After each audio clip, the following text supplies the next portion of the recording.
Exposing the secrets to fixing your broken water pump in minutes. First things first, let's see what's wrong.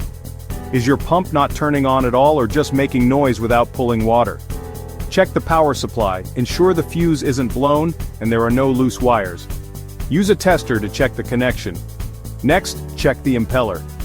If the motor is noisy but not spinning, it might be jammed.